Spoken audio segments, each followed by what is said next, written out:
everyone, and welcome to the Chaska Human Rights Commission meeting for Thursday, April 28th, 2022.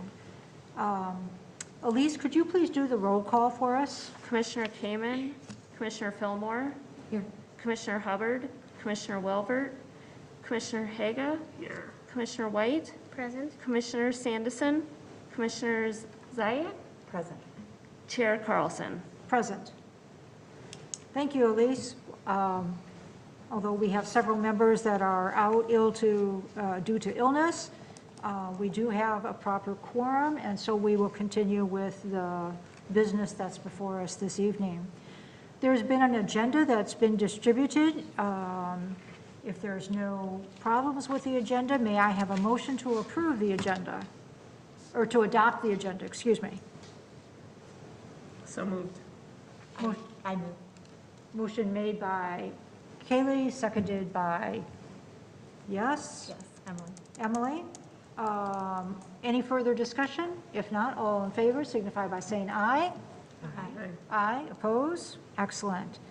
We do not have a guest presentation tonight, so that moves us to the next item on our agenda, which is the minutes of March 24th, 2022.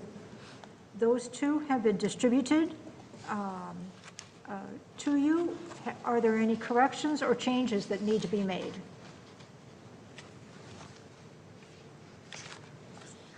Having heard none, may I have a motion to approve the minutes of March 24th?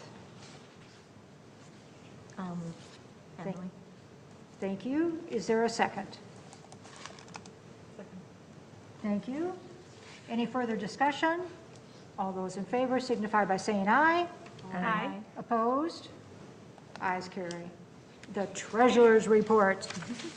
Elise, can you give us an update on the status of our money? Certainly. Chair and Commissioners, as you see, in March, we received 2 donations. These were directed toward the Green Card Voices event that was held in April. And as far as April, this was taken early last week as far as our expenditures. We spent the $1,000 for the Green Card Voices exhibit. And so right now you have $3,742.73 remaining in your account. Excellent. Any questions for the treasurer? I say that like it's the mint. Having heard none, I think we normally move to approve those. Yes. Yes, may I have a motion then to approve the treasurer report? So moved. Motion made, is there a second? I'll second. Thank you. Any further discussion? If not, all those in favor signify by saying aye. Aye. Opposed? Ayes carry. Old business, the strategic plan.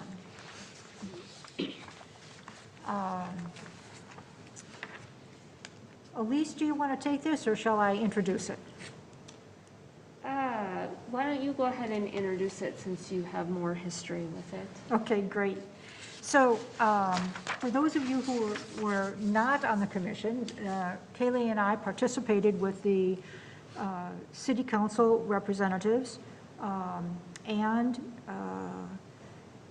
using a city, a moderator that the city suggested. And what we did is we walked ourselves through what was valuable, what was important for the city of Chaska.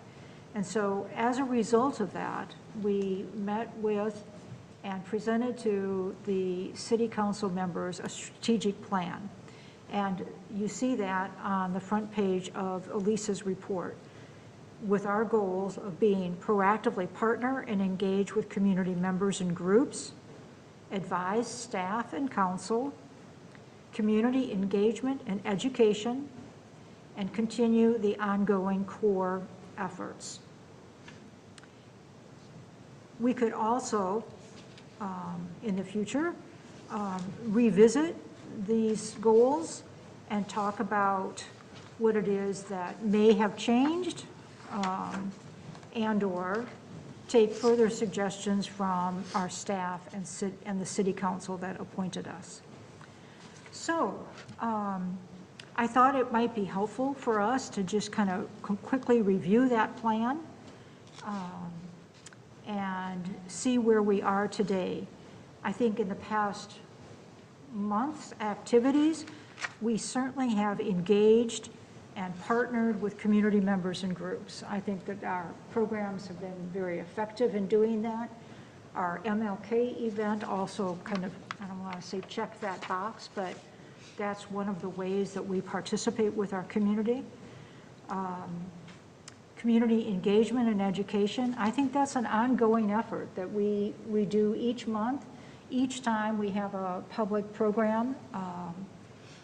So I think that's going to always be with us. Ongoing core efforts.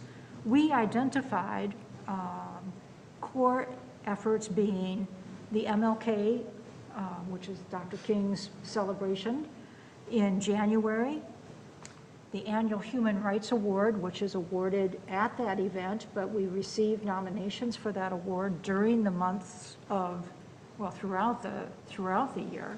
But specifically, we take a look at nominations in November and December.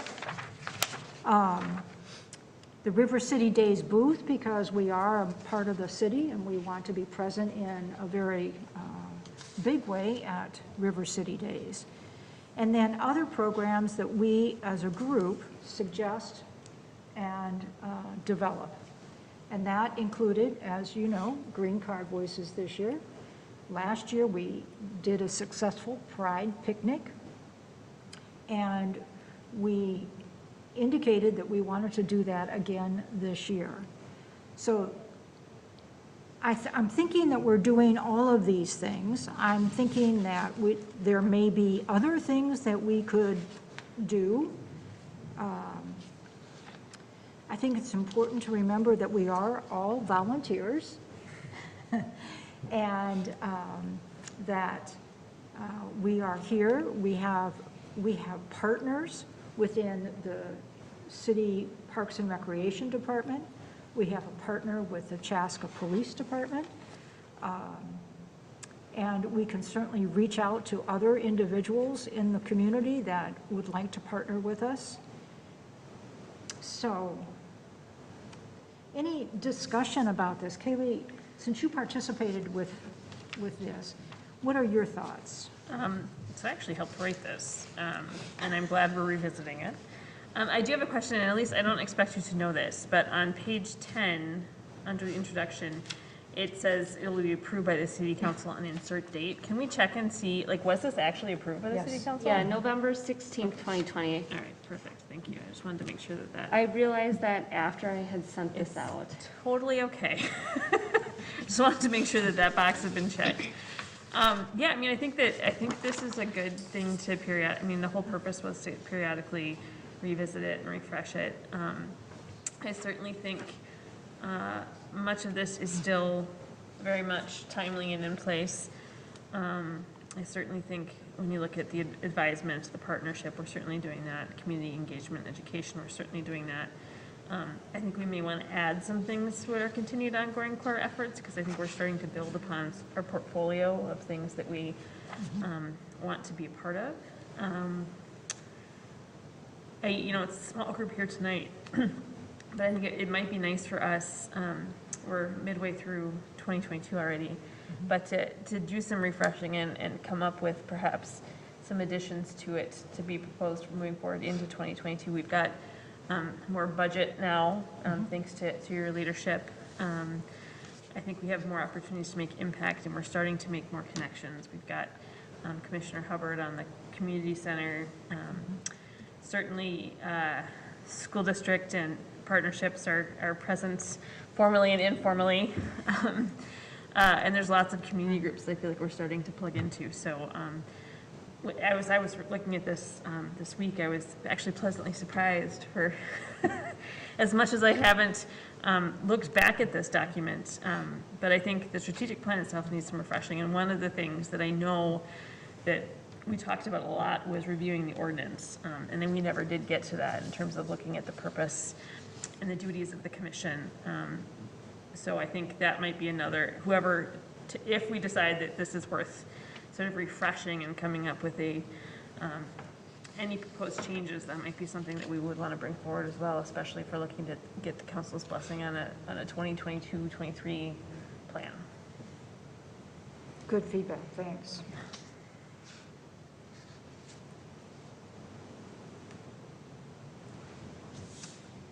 Any other thoughts? I'm all about partnering. So to Kelly's point, I think we have started to build those partnerships. I also believe that it would be fantastic to support if there are people who would like to have groups that would be allies, to support those or talk about those. But the partnership and engagement with the community members is something that I'm very passionate about. And I think we have opportunities as a commission to do more. And with the events coming up, like the events that we've, like the Pride Picnic and then the City River Days, maybe promote those and see what we get feedback-wise. And really tap into the existing groups in Chaska that we share common interests with and work towards the same thing, and maybe re-engage them with our commission. Just a thought. So, Elise, thank you for pulling this out for us. Your thoughts? Well, I think we can certainly, as this document said, it's a 2 to 3 year plan, and it was done about a year and a half ago. So if you're looking at a refresh, I think this is certainly a good time to do that, moving into, getting ready to kind of enter in that 2 year time frame. So it's certainly, there's been, like you said, Chair, a lot of things have gone on since this has happened, and this is the opportunity, I think, to look and build upon, where you've been and where you want to go, given the current. The whole world's different now. It is. It's amazing what's happened. How do you think we should take the next step? What would be our next step? My thought is to work on the calendar and the events. Just try to, given that the new commissioners have been appointed for 3 years, we still have 3 years to go, right? But just to start out with what the current events that we have planned, and then add those on a calendar, and then figure out what other events we want to add for the year, and then how those are in line with the strategic goals. Or the other way around, I'm not exactly sure. But I think the calendar and having some sort of an idea of what we're doing for the year would help. I agree. It's an evergreen conversation. Pardon me? We're always looking for a calendar for the year. I'm saying this because I'm on the calendar Yeah, no, committee, and we 100%. haven't met yet. I wonder if, because I don't think there's going to be any, my guess is there are not going to be any fundamental changes. We kind of left this purposely broad for some reasons to give us some flexibility. And there weren't some sort of, I think one of the things about this is that we have these strategic goals, but there were no metrics in terms of which to determine success. And so I think maybe the first step, since we have so few people here tonight, is maybe through Elise to solicit feedback from all the commission members on this piece and anything they think might be missing in terms of these goals, and to think about how we might measure our progress in terms of moving the needle on some of these things, because I do think we've done some good work here, but without any reporting mechanism or any metrics, it's hard to tell that story. And I think that we have a really compelling story that we want to start telling. And I would certainly be happy to help in that capacity. This is, I'm in the middle of strategic planning right now for my paid employment, and so I'm in the metric mode right now. And so I could certainly take a stab at thinking about how some of these we might put into buckets to track. And I'm also happy to look at the ordinance too and bring back something in the next meeting in terms of what it is, what it says. I don't want to be the only person working on the strategic plan. Well, if it's you and me, I'm happy to do that. but perhaps, I was thinking some fresh blood, maybe. yes, I was thinking fresh blood. So that means that the two of you, Maybe me, I'm not sure that my brain is this. Okay. I don't know how to say it, but I don't want to volunteer anybody, but I think that one of the people who isn't here tonight would really love this, so Which maybe. one are you thinking? I don't want to volunteer her, but, sorry, Tracy, I think this is right up her alley, but, sorry. I can certainly follow up with Commissioner Kamen and see if she's interested. that'd be great. And if she isn't, then I will help. But just remember that my brain doesn't work this way. My brain is not quite this linear, but And I don't think this is something that needs to happen necessarily in the next month. No. You've got some time, but I am happy to bring back certainly the ordinance and some notes around that next month. Because certainly, I think if we are looking to suggest some changes to the council on that, that might inform any further changes to the plan itself, so. Good idea. And if I can support, help in any way, just let me know. And I did want to note, which I'm going to go into more depth when I talk about the empathetic response plan, because I'm going to talk about empathetic response in two ways later, but the actual empathetic response committee, we came up with some notes about how we want to kind of form going forward on that. We really have I think a powerful idea of how to engage the community more on that, so I'm excited that that fits in with the strategic plan. So. Great. Are we good, Elise? We are, and certainly as you're moving forward with it, feel free to pull me in. Great, thank you. So, green card voices.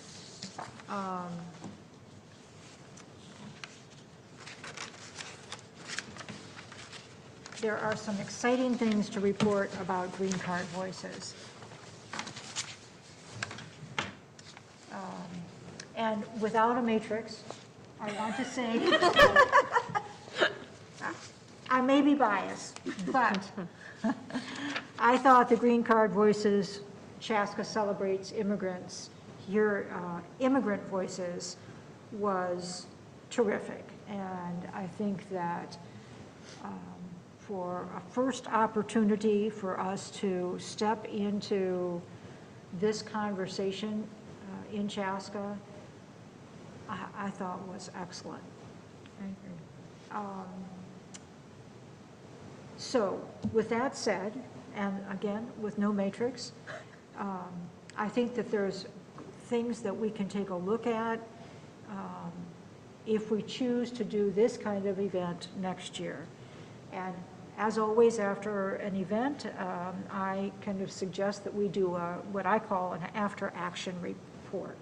You know, what worked, what didn't work, what kinds of things should we consider, what new organizations can we partner with, and I have sent that information to both Hannah and Wana, who worked tirelessly on putting the program together, and yes, you did a great job. Thank you so much, and for all of you for participating. Sorry. It was my husband's birthday, I'm sorry. It's okay. It's okay. So it's not that I want to steer away from that conversation tonight, but I do want to have the opportunity to have the subcommittee kind of shift or sift, I should say, through those suggestions and ideas, and then formally bring that back to the commission at a future date. I did want to share one other thing that was part of the Green Card Voice Committee, and that is our partnership with the Chaska Library. And I identify it as Chaska Library, which is a member of the Carver County Library System, but we offer to participate with the Chaska Library by donating dollars to purchase books that dealt with diversity and immigrant stories that would stay solely here in Chaska. And so I have been working with the Chaska librarian, Jody Edstrom, And part of the listing of those suggested reading materials was provided in the program for our 2 events. She has contacted me. They are in the process of purchasing those books from that list, as well as additional books that their librarians have suggested. They will be home located here in the Chaska Public Library. And those book plates, which identify who donates this book, will identify the City of Chaska Human Rights Commission. So I really think that that is just another step for us to say, wow, we impacted our community in several key ways through 2 or 3, if you actually include a visit to the panels themselves. And the opportunity for additional study or additional reading by Chaska's folks that visit the Chaska Library. And the final piece from the Chaska Library is that when these books come in, they will be gathered, presented, big to-do in the main area of the library. So I'm sure that date to be announced, but at that point in time, several of us would maybe perhaps want to be there for that kind of a kickoff. So good news about that. Yeah. I have a question. Yes. So it's fantastic that it's happening. Is this something that we could potentially include as part of other events? Like with the Pride picnic, right? The Pride celebration. Is there a possibility to allocate, like, I don't know, a little bit of money to do the same thing, to give to the library and suggest some books that could be bought, could be purchased to continue the learning journey? I would And say. it was Emily's idea. Okay. It was Emily's, but yeah, like, Man. we were talking about this. Yeah. But that's, I'm so glad you brought it up because I was going to ask the same thing, so Yeah, thank you. yeah. So I think that the committee that's working on the Pride picnic, which is The 3 of us. the 3 of you, if you make the decision or make the recommendation to the commission in May, when is our Pride We picnic? could certainly do that piece in May. Like, I have not even begun to think about that as Yeah, okay. I think if that's your recommendation, then I think that the commission would hear that. So, and I just want you to know that it's because we were able to receive donations that Yes. we were able to do this extra piece for the Chaska City Library. Yep. So, Well, can I, I'm a big dreamer, so could we potentially, and I know this would have to be something that we talk about a little bit more, but what I started to say is, what if we maybe came up with, and I'm volunteering myself now, so don't worry, had a books committee that maybe every time we were doing some kind of event or initiative, worked to raise money and then work with the library to have one of these displays that emphasized the topic of that event, highlighted committee, or not, I'm sorry, not committee, but highlighted topic, like what you just did, because that's really a beautiful thing. That brings the Human Rights Commission, into view in the library, and also, obviously, the topic of the moment. right. And that doesn't have to be decided right now, but I'm just riffing off of what you just accomplished, which is amazing. I think, I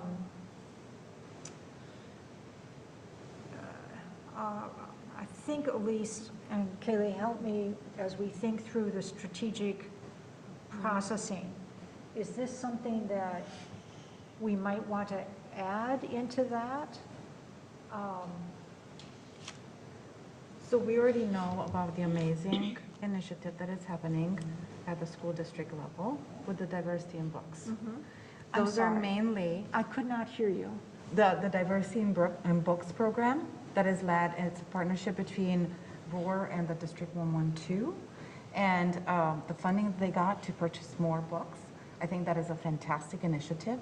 This could build up on it for older audiences, like more mature audiences, because those books are specifically for elementary to middle school kids with the potential for high school. So it's like young adults, up to young adulthood, right? We could, like by doing this, we could kind of have a version of the diversity in books at the local level for Chaska residents who are not within the school district. So that's kind of, I love the enthusiasm. okay. I do think, I don't want us to bite off more than we can chew. Got it, okay. We are a finite group of people, and as Sarah likes to remind us, we're volunteers. But I think this synergy that Sarah had with Green Card Voices and the immigration thing is awesome. We may not be able to duplicate that Got it. in every Event. situation. But I do think, from a strategic plan perspective, that partnership thing, if we're doing a big event, reach out to the librarians to Chaska and say, Yep. can we help curate from existing collections? Yes, And okay. sort of highlight Pride Month or whatever. Like, I feel like that may be, That's great. then we're using the skills of the Yes. librarians who are amazing. Yes. And highlighting books that are already in the collection. Yes, yep. Because a lot of people aren't even aware of the resources. There are some that really good already- ones. Yeah. They already exist in the, yeah. That's perfect. No, that's a great idea. And then really promote those, like, for further learning on this particular thing, go to the library and here's a list of the books that they currently have. That's a great idea. Yeah, that works. Yeah, okay, good. Thank you. See, this is what you guys have to do with me. Okay, But Sarah, thank you again for all your work with the library. Thank you. This is major. It's excellent. and it's only because we received outside funding. Yeah. If we had only, I'm sorry if we had, looking at our funds and your amazing contributions. By the way, speaking of contributions, I have a very big laminated world map that is I replaced the cases for green card voices in my dining room, which I took away today, with my very large world map, carefully removing all the little pins where people had pressed where they originated from. So it's up for grabs. If anybody wants it, please let me know. I would welcome it to move out of my dining room. Okay, sorry, off on a tangent. So more to come on Green Card Voices report in May, which takes us to calendar, programs, and events. And the calendar committee, strictly calendar, has not met. No. Not yet. The website, I'm sorry, has not met. It's okay. You had a big event. Yeah. Take a lap. The Human Rights Celebration. Jen Willivert, who is not here tonight, asked me to remind you that she is the only commissioner who has volunteered to be part of the MLK Planning Committee.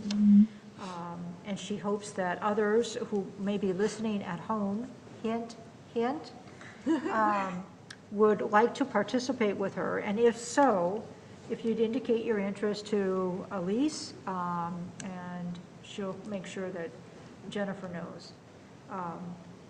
Just from a point of reference, we'll probably need to start meeting briefly in the month of June to kind of think about guest speaker potential names, because the earlier you can get on somebody's calendar, the better off you are in securing that person for your event. And with that, can we have an idea of the budget for that? Because usually with guest speakers, there's a fee involved, and depending on the name that we suggest, be higher or lower.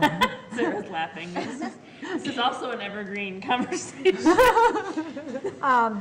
Let's see, this past year, when we when we looked at our speaker,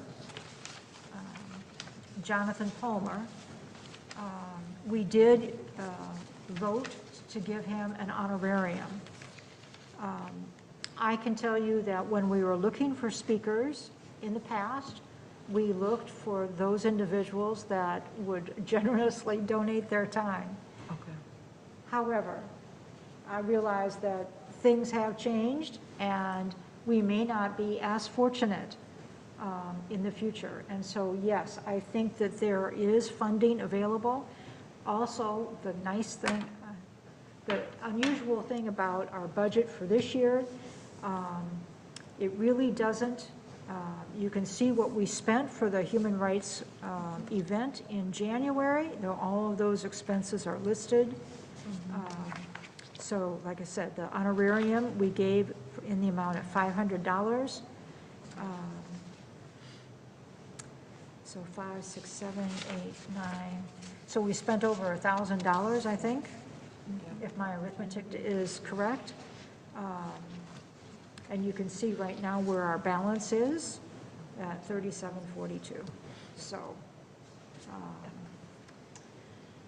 One of the reasons why earlier is better, and one of the challenges we have is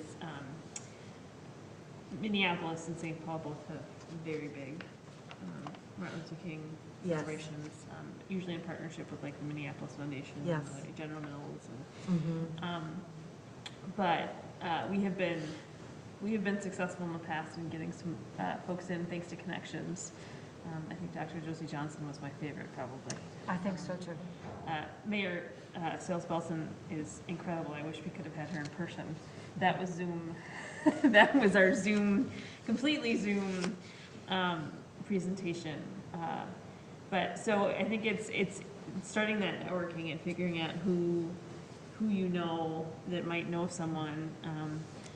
Because previous to this, I think we'd offered folks honorariums and then they just never collected them. Correct. So they just sort of donated their time, which is, but there's nothing wrong with an honorarium for somebody who's going to come and help lift us up and challenge us to be better people. So. And this is the last question I have about the guest speakers. I listened to one of the guest speakers a while back. They are actually the director of the Human Rights Commission for the state of Minnesota. The most amazing, inspiring speaker, one of the most that I've ever listened to. Is that a conflict of interest to ask someone who is in that position to come and speak to a human rights? Only in the fact that she participates in one of the Minneapolis or St. Paul big events. Okay. Yeah, I was going to say it'd be very hard to get her. It was a conflict, I don't know, did we try that 3 years ago? I think so. Yeah, and they said, we'd love to come, but Okay. we participate in these events Yeah. and Yeah, got it. Chaska's amazing, but we can't quite compete yet with Minneapolis. Right, we can't. Yeah, okay. It's a different vibe a little She bit. was one of the most inspiring speakers I've ever listened to, so, yeah, okay. okay. Which leads us to empathetic response. Yes. And I think that you want us to consider something and you want to talk a little bit about empathetic response. Yeah, so what I gave you guys is for the next topic, on the Empathetic Response Committee. Okay. I have some notes from my meeting with Tracy. And to just refresh, at the last meeting, what we discussed was kind of were we going to come up with some parameters around what we would talk about in empathetic responses, and how would we determine what we would release empathetic response notes about, and kind of how long are they going to be, and how are we going to determine what we would talk about, how would we know if someone requested one, how would we determine yes or no, and those sorts of things. So, And that was also as a follow-up to Commissioner Hubbard's suggestion that we think about how do we define, what issues do we respond to? correct. Okay. Yes. And so Tracy and I both did some research on our own, and then we met. and as part of our committee, and we have room for another person if anybody is interested. I think Juana is interested, but she's on every committee, I think, on the commission, so I don't want to overtax her. But one of the things that I think is really interesting is like, human rights affect every aspect of life, but how do we determine like exactly what does this commission want to really look at? And so I think the base is the United Nations has a Universal Declaration of Human Rights. And so if we use that as our base parameter, if something comes up and we check that issue against the Universal Declaration of Human Rights, is that represented in that declaration?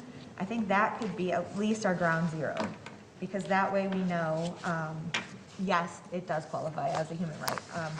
And I know that kind of maybe sounds really simplistic, but I think that at least gives us a ground level to start on. And then continuing to consider requests on a case-by-case basis, and maybe making it known that we're not going to write one on every single thing that comes through, because that would be, we may be writing a new one every day or a couple times a day. And then, kind of trying to get a pulse of the community, because if it's something that's happening, but there's 5 things wrong in the world, but there's something that's happening that's, even if it is catastrophic to a small community, but it isn't affecting people in Chaska, that might be difficult, because then we could be writing them all day, every day. And so what we need to be considering is this engaging Chaska citizens? And is it something that is helping Chaska citizens to understand human rights and understand how to communicate and get along with other Chaska citizens, which is not meant to ostracize other people, but we are only a few people, as has been mentioned a few times before, and we're volunteers, and we can't just be writing empathetic responses all day, every day. And then finally, when Juana and I were writing the initial draft of the empathetic response that I'm going to show you in a minute for the National March on Education issue, we came up with call for conversation. And in doing some research, one of the things I found is that in a number of cities across the country, they actually, on their Human Rights Commission website or page on the city website, have a place where there's like a little survey question, or even takes them to like a Google questionnaire. And I actually put the wording from one of the cities, and it says, "We encourage residents to reach out to our office if they experience or see any overt expressions of incidents that they would like to have the commission address, or if they have concerns in other areas of the world that they would like," and then it's an anonymous incident report. And I thought we could change the the wording of that a little bit, so that it would be more about, do this, rather than you getting all the calls, do the citizens of Chaska want us to address something in an empathetic response? So it doesn't have to be worded exactly that way, but just a chance for someone to say, hey, this happened in this area, and we would like the commission to write a response. So, yes, those are our thoughts. So I think, a couple things. We actually don't have any authority. We are not a reporting organization.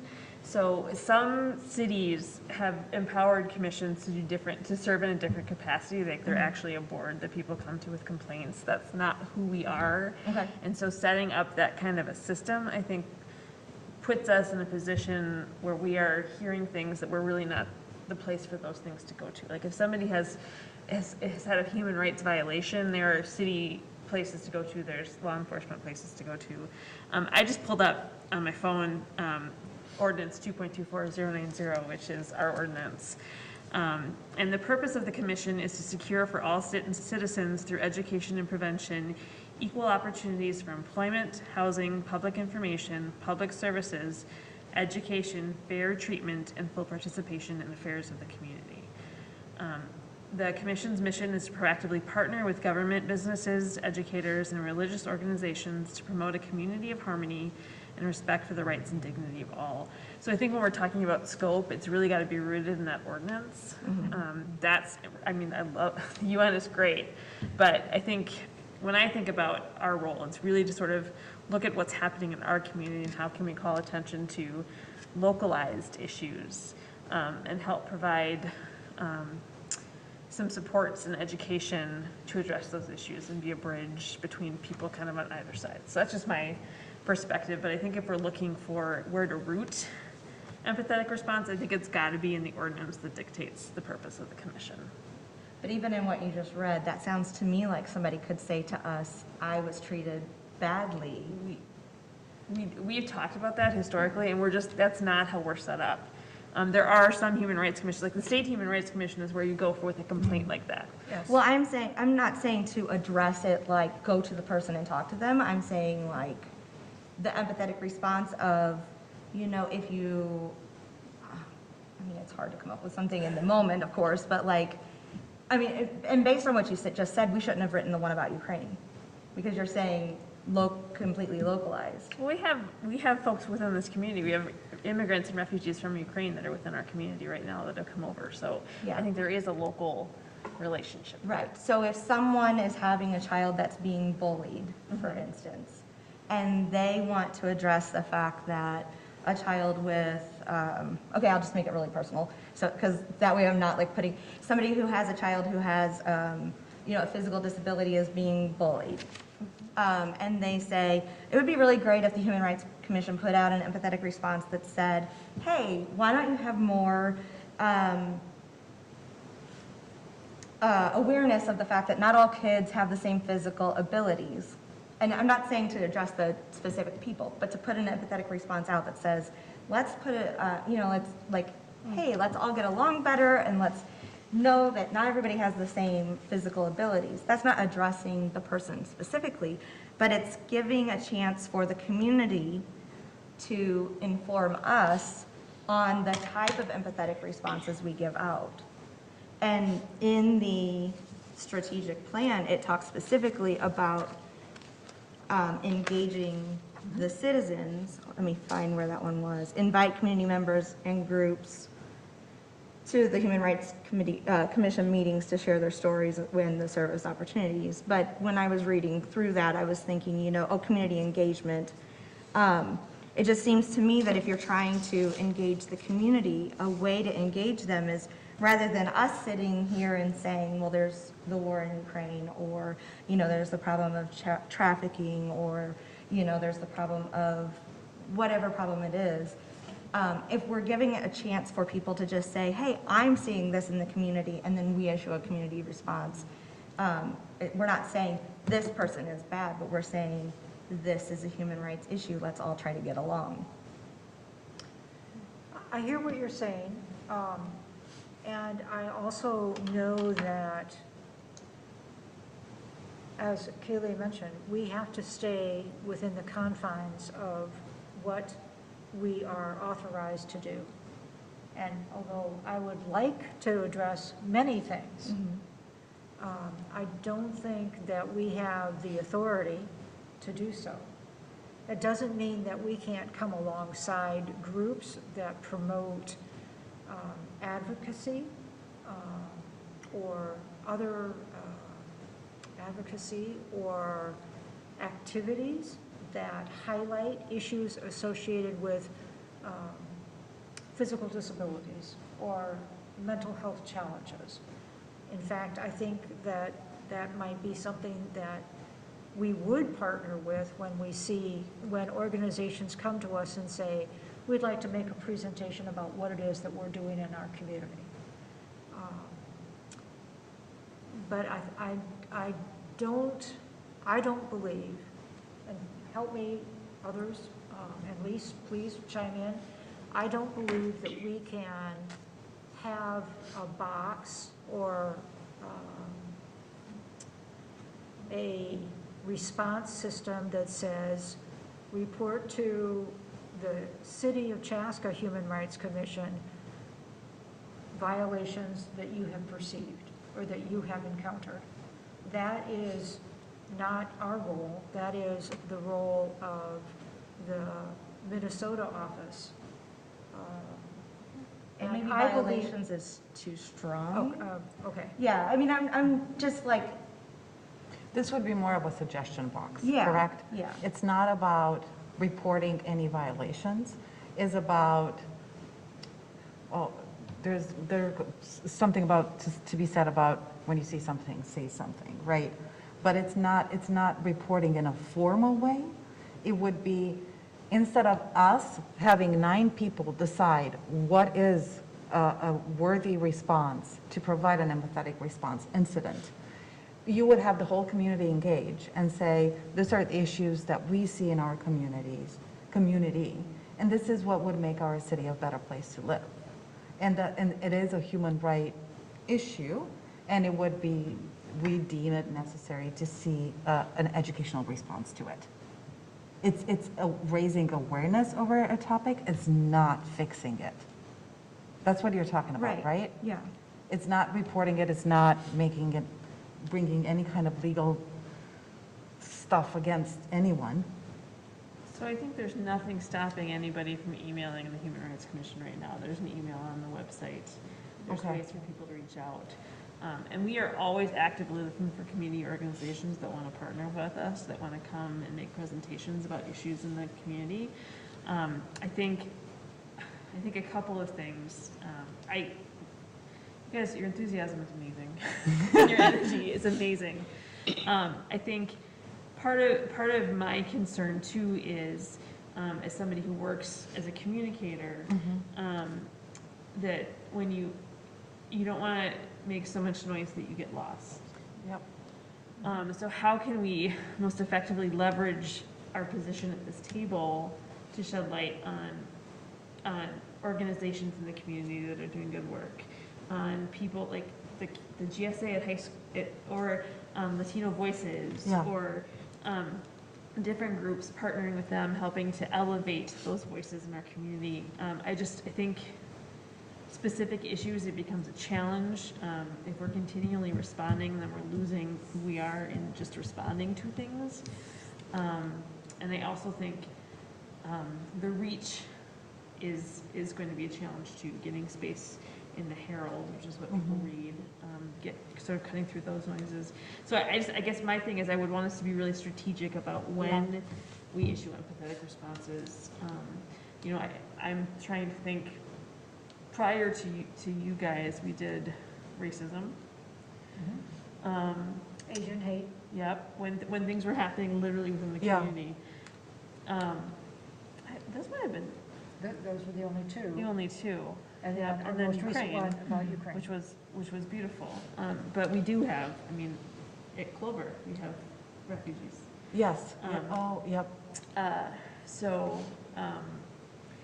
I guess I just, I think though I'm sorry, but I think we were trying to address Commissioner Hubbard's concern of like, who gets to be the voice to say, this is something we do. that we're concerned about. That's why the council has named us to these seats, is to be the people that kind of are the conduit to encourage folks to come forward, and to make those decisions as a commission.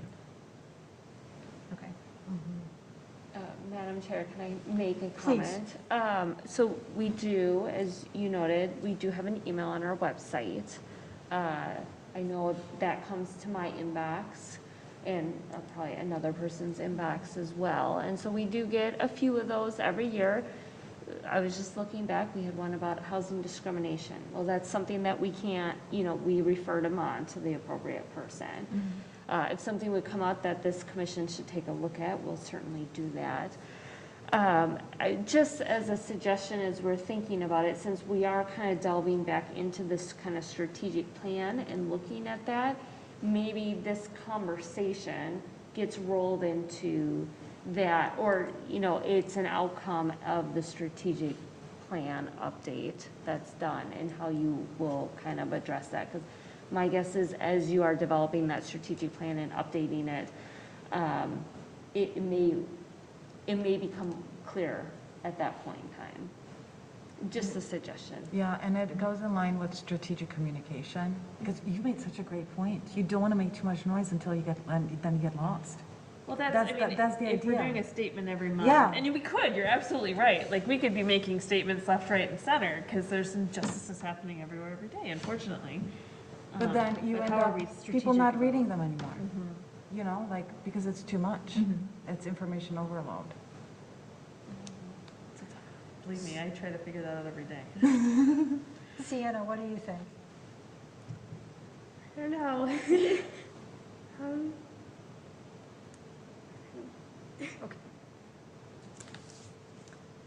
Okay, well, that was the ideas we had, and we can always revisit it while we're doing the strategic plan, but that was, at least starting with the Universal Declaration as the base is a way to start out. So, Absolutely. Okay, now, we're actually at the issue of education, your proposed response. yeah. And this has actually gone through a few people because it touched on some conversations. So, yeah, I guess, do you guys just want to read it individually and then? Elise, I have a procedural question. If there is an abstention tonight, would it still pass? I don't think so. I So think you have to have we a would need to majority. table this till the next meeting, because I am not comfortable voting. I mean, I support the message, but as an employee of the district, I am not comfortable actually passing a vote. Okay. So I would abstain in this instance because it's related to the school district. So I just want to, before Yeah, I we, think if you abstain, it doesn't leave enough to have a quorum, essentially. I just wanted to put that out there right now, because try to avoid conflicts.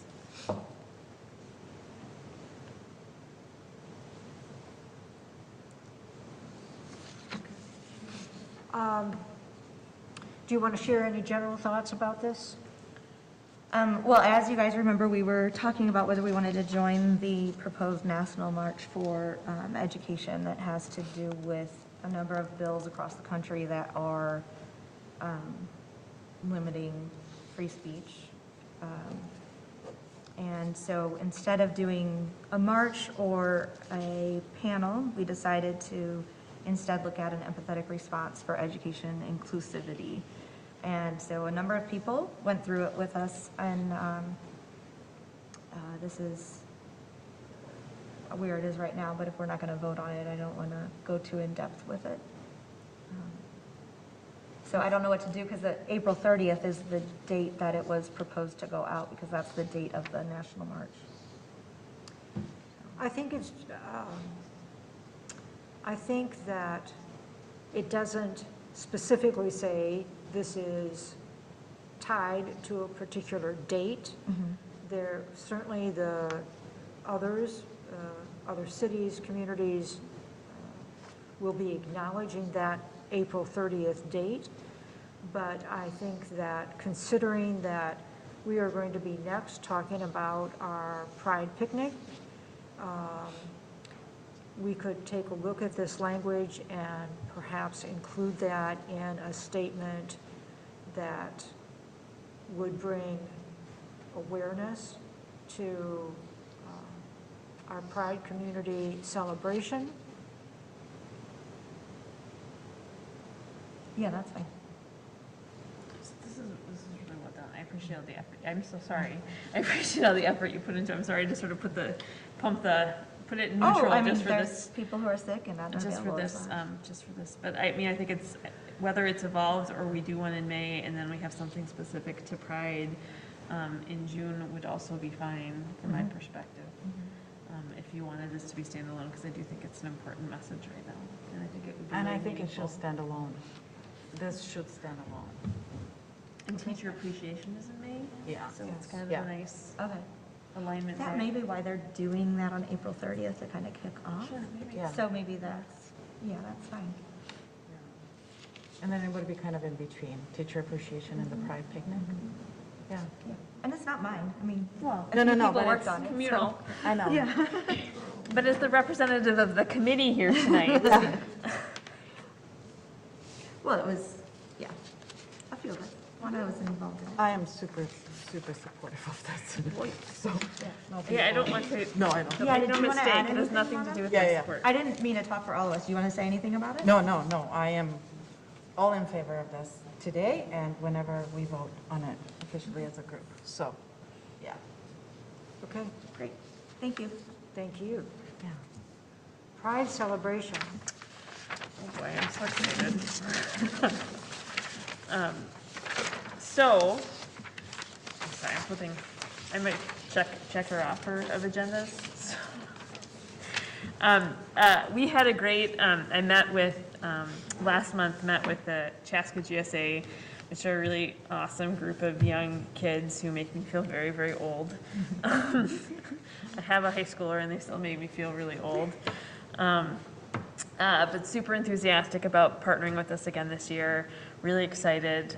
So I met with Emily and Juana yesterday to sort of talk about what I had talked about with the kids last month, and then Juana joined me at Chaska today during the GSA meeting to sort of further refine what we had talked about. And so here's where we have landed. I have not priced out everything, so, but maybe we can get a ballpark number. So the Pride will be on Sunday, June 12th. It will be from 3 to 6, so we're extending it an hour from what it was last year. The youngsters were very excited about having a little bit more time. Bringing back the tie-dye station that was very, very well attended last year. We're going to do some face painting and henna. And we've got kids from, not necessarily from the GSA, but from some of the art classes at Chaska that have done henna as part of the global art projects. And so we'll get some volunteers there. The kids wanted some sort of photo booth backdrop so you can take pictures like this Chaska Pride or things like that. So we're going to have those yard games again, and I'll talk to Parks and Rec about that because they were very helpful in supplying that. Certainly are interested in music again, and we had a student that was very interested in collaborating on a playlist. We had to have some conversations about explicit lyrics at a city event. So burst a couple bubbles there. I was like, I'm sorry, it's a city event. No, and they were good about it Yeah. like today. With music and, We really want to bring the ice cream back, but thought maybe this year we could add sorbet or some sort of non-dairy option so that folks with lactose intolerance have options. And last year, I know we had the option of cup or cone, so for folks that can't handle the glucose, we're covering them too. So lots of stuff happening there, interested in getting some food trucks, and I will work with Parks and Rec on that piece. We're going to try to set up a sensory-friendly space. Yeah. A what? A sensory-friendly space, and perhaps even a helping And, out and dog. then also, one of the students suggested today an emotional support animal or a service dog. Oh, nice. I can look into that and see, just for, that goes in line with the sensory-friendly space. She volunteers to look into everything, just so you know. I was going to say, I have a very friendly dog. Yeah. And so we had talked about the grown-ups. Had talked about, and I talked with Kevin Wright this morning. Kevin emailed me back. Good. We had talked about taking the, initially it was the city of Chaska, but we're thinking about the HRC logo and putting a rainbow wash over it for Pride. And maybe doing some stickers that people can put on the backs of their cars. And I did look at prices for that, but that's one of those that I think we could stretch out over a couple of Prides too. We won't date it, but Chaska Pride with the Human Rights Commission logo. And then Cassie Bernhardt, who's the art teacher and the GSA advisor, is going to work with the kids on a design, and they will be selling some Chaska Pride t-shirts there. They're super excited about it. Excited. They're going to create it. And then we're gonna have a community art project as part of the sort of the anchor that brings everything together. And we're hoping maybe we can partner with the city to display that someplace. But you were, I had to, my job is never dull. So I had to depart quickly. So, Do you want to talk yeah, about the so Ms. community? B is going to look into purchasing the big canvas. And then students will be contributing, participants to the picnic will be contributing to that, either with an image or a word. It will be someone to give the guidance to, like, what does this event mean to you? And then that is going to be, they were thinking about having a display permanently somewhere. However, it could be traveling. It's not going to be have a permanent space, but it could be traveling from the art center at the Chaska Community Center to the Chaska High School, and then we'll see where it goes from there. But they would like to keep it, and big, and yeah. But the idea would be that we would have art supplies, and the prompt would be kind of, what does Chaska Pride mean to you? Yes. And so then if somebody just wanted to write a couple words, they could. If somebody wanted to draw something, they could. But kind of have a collective image of what it was for our community to come together on that day and celebrate together. So I think it's going to be really exciting. Very super I think we're going to have some conversations around volunteers and making sure that we've got staff Yeah. for all of this. But when I was thinking about last year, was the ice cream the only thing that we paid for? Do you remember? No, we paid for the disc jockey or The DJ. sorry. It's okay. Did that just do something? I That mean, was pretty old. Oh That was pretty my old God. I would school. have said distracted too, so. That was pretty old school, Sarah. It's okay though. Oh, my gosh. It's all right. I used to actually have to spin records too, and they don't do that anymore. It's all digital. Sorry, audience. You can see the diversity that we have here at the commission. So, yes, the person who provided music, we paid for last Okay. year. We paid for the ice cream last year. We And paid we for did all that. the supplies last year. Awesome. So we paid, other than the Parks and Recreation truck that arrived with the Games and things. games and those kinds of things, no. Perfect. I see Elise, are you looking it up, Elise? I see you squinting at your am. computer. I don't have a detailed breakdown. It just says Pride Picnic and $500. Okay. Correct. So I would like a little bit more than that this year. Considering all the things that you want to do, I think. No, I will But say, one of the things I came up with last year after the Pride Picnic is that if we're going to have a tie-dye event, we really should provide the T-shirts. well, we can go to like a Michael's and get a bunch of those for Oh, yeah. very cheap. Yeah. Exactly, because I think that there was still some tie-dyeing opportunities, but that people arrived Sure. without anything to tie-dye. And so it was like, well, gosh. You don't want people whipping their shirt off to do that. No, but it could you bring your That own. was happening. It was warm Yeah, last. but it could be bring your own or buy, or get it from here. So just give it to. Yeah. That was just so I think that considering the amount of activity that you want to do, ice cream was a big deal, and like I said, the person providing music was a big deal. What I am hoping for is Yeah. that you can give me kind of a cap. You all can give me kind of a cap, and then I will price everything and try to keep it well under that, but I just don't even know what we're talking about, because like $50 is expensive to me, so. She's playing with numbers on her. And I don't know what we have planned for the rest of the year in terms of River City Days. Is usually some We've- cost. We've purchased everything for River City Okay. Days from last year's budget. Okay. So we're good for River City Days. Okay. So, We'll shift that budget over to Pride. That's kind of what I was thinking. Is my cap? yes. I feel like we're doing this thing where she's sliding a piece of paper under the table to me. In an effort to be transparent, I've looked at the dollar figure of at least $850 to $1,000. I feel like we could. Wow. I would say 1,000. Well, she gave us a range, That's Sure. and I And don't. know that our partner is the City of Right. Chaska Yes. Parks and Right. Recreation Department. So they may be, I don't Yep. want to commit their dollars, their hard-earned dollars, but they may have some funds set aside to offset some of those expenses. And I will be meeting with her next week. I Excellent. wanted to finish up this conversation with the GSA and talk to you guys tonight before because I was like, if everybody says, okay, no, we need to dial this back and cut it in half, then Right. we would figure it out. And my goal is not to spend I understand. $1,000. but would like approval to go up to that if need be, and then we'll come back with a final budget next month for May. But given that it's in June, there may be some things we need to start doing now.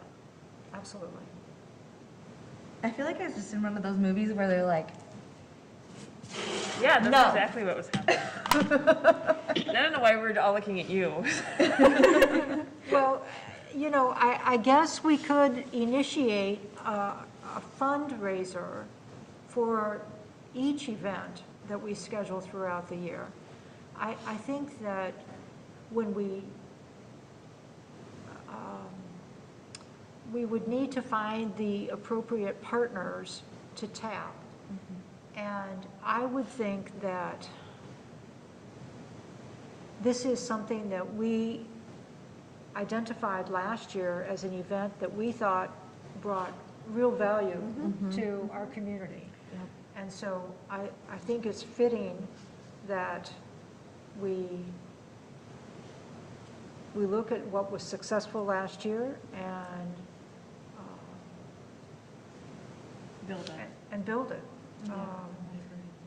Particularly if this is going to be an event that we want to carry forward. Yep. And I see no reason to say that we would not. And so buying things, looking at longer-term items that might be appropriate for the years to follow makes perfectly good sense to me. And I will say that I think if we continue to see, I think much like the Martin Luther King, the Human Rights Award celebration, we've watched that grow. I mean, pulling out COVID, which kind of was an unfortunate bump in that, I expect that will bump back up very quickly. I think as this moves forward, if it continues to grow, then I think there's a really great case for going out to partners and saying, who wants to be an additional sponsor of this with us? And I do think there are plenty of organizations in the community that would love to, either in kind or in other ways, support. Absolutely.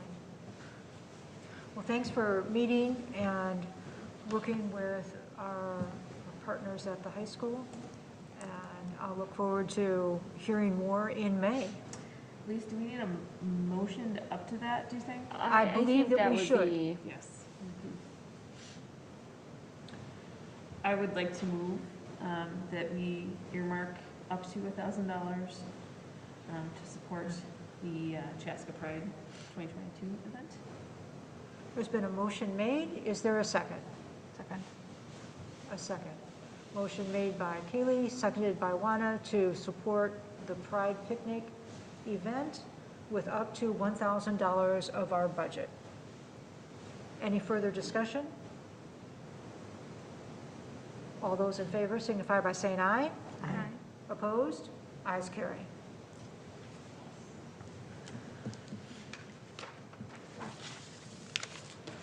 Anything else?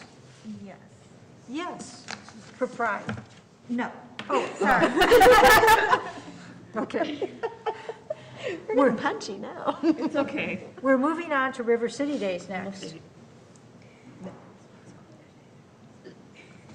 Who's on the River City Days Committee? That's Commissioner Sanderson and Commissioner Hubbard. Oh, that's right. And they did meet. We had a meeting back in this month sometime. And Commissioner Sanderson just had a few things she wanted me to share. So for River City Days, we had a lot of ideas in our meeting, and I will vouch for that. There was a lot of things happening. We want the booth to be more exciting and engaging. We hope to include more visuals and maybe stream the videos we produced this year.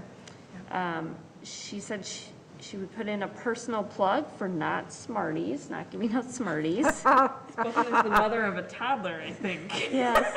And then one idea they did have, and so there might be a little bit of a budget with this, was to order rubber duckies and get the Human Rights Commission logo printed on them, and folks could decorate them at the booth and take it with. It's something, really their discussion revolved around getting the kids engaged in the Yeah. booth, and the parents will follow. Yeah. And so that was an idea they had.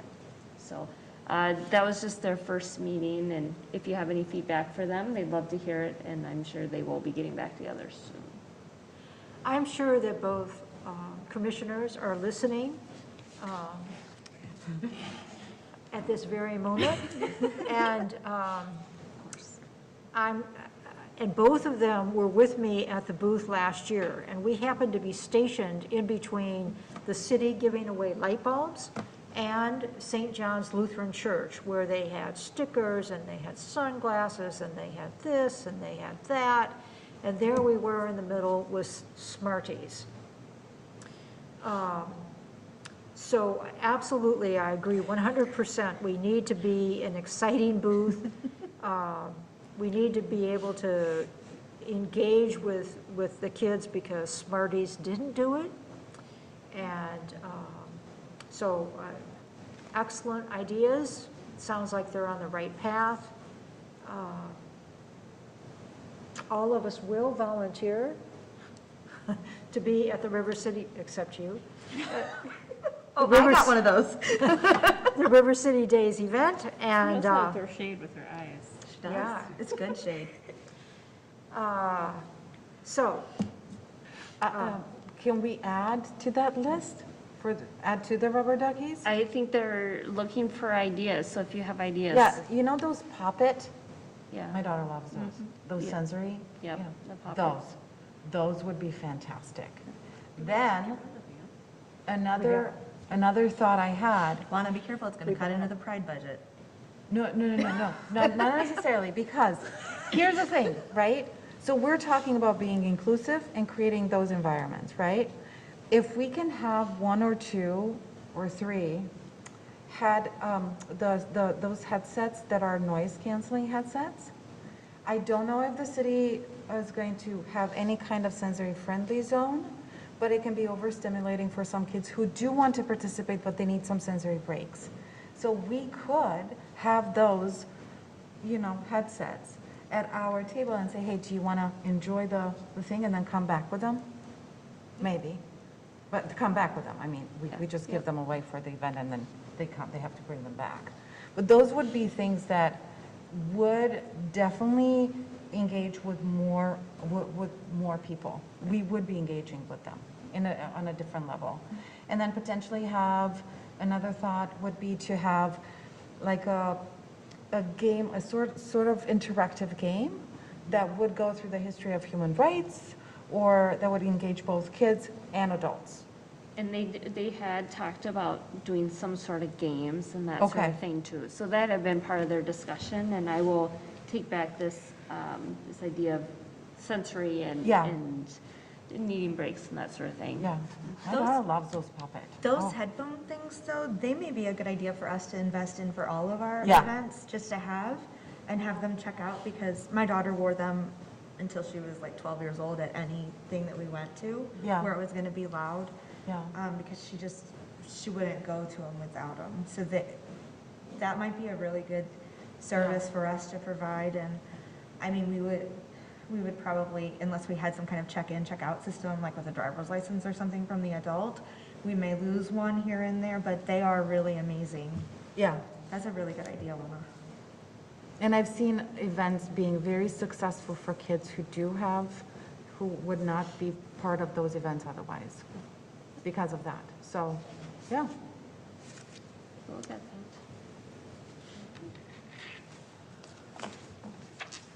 because there's a short time frame on ordering items, if you would like to encourage the subcommittee to think about at least the 4 to 6 weeks delay that might happen if we order items. Just a thought. That's a Remind me great again, is that point. June or July? July 29th. Is that late this year? It's the last weekend, It's the last last Saturday. Always the last, okay. Always, always. It's the hottest weekend in July. It can be the hottest weekend in the summer. Oh, yeah. Okay. Is there any other business that needs to come before us this evening? I can keep it till next time. I just wanted to mention something, but I can keep it till next time. It's okay? Okay. Well, I had the pleasure to sit down with Sarah, with Juana, to get to know Sarah a little bit. And we were talking about ways to get to know the community or engage the community more. And I'm not really sure where this would fit in, but one of the ideas that we came up with was to start having maybe quarterly, not symposiums, but panels on human rights, like actual, like just simple human rights issues on, goodness, I had this in my head and now it's not coming out No, very we clearly. also I'm sorry. talked about the coffee with the Human Rights Commissioner and. I don't know. I mean, we draw the same way as the chief does. No, No, it but wasn't like it was having the human rights commissioners bring someone in to talk about like just a Specific topics, yes. specific topic of human rights, but just to give kind of a primer on a human rights issue and inviting the community to come. And that way they could get to know us, like we could have somebody speak in a short way, and then they would get to know the Human Rights Commission in a very neutral, start with simple topics that aren't very controversial. But that would give people an opportunity to get to know what the commission is doing, because even though all of these events are really great and they're bringing people in who care about pride. They're bringing people in who care about immigrants. And this could potentially, on a quarterly basis, get us to get to know the community more and then to get to know us more. And so it's not something that we need to act on necessarily right now, but it was just an idea that the three of us came up with that maybe could be some more community building in the long run. And this could be virtual meetings, correct? Like virtual? They don't have to be in person? Oh, I think that'd be more effective in person, but yeah, I mean, it could be either way, so. It's just something for us to start thinking about, I think. Yeah. Sarah, do you remember any more of that conversation that you would like to add? Or wanna? I think we were, like, when we were talking about it, it was with the thought of like, not necessarily, like, not super major high stake ones, but more of an informational session, like, on issues related to human rights and just educating. It goes in line with educating folks on multiple topics, but topics pertaining to human rights. And then still have our big events and, yeah, Just to be more visible to the community. So. as a matter of fact. I think that there's opportunities for that to be explored. I can think of a couple of organizations that might want to support us with that. So don't let that thought go away. I've jotted it down, but I think that has merit when we're talking about programs and calendars. Yep, exactly. That's why I wanted to mention it tonight, so it doesn't go away. Excellent, thank you. Yeah. Yeah, thank you. Any other business? Juana? No. Okay. Sienna? No. Kaylee? No, ma'am. Having heard none, I would say we've had a good meeting. May I have a motion to adjourn, and I'll see you in May, Yes. for sure. May 20. May I have a motion to adjourn? I move. Excellent. I have a motion to adjourn. Is there a second? Second. Did you say bye-bye? No. Oh. I just need a second, please. I'll second. Thank you, Sienna. All those in favor signify by saying aye. Aye. Meeting adjourned. Thank you so much. So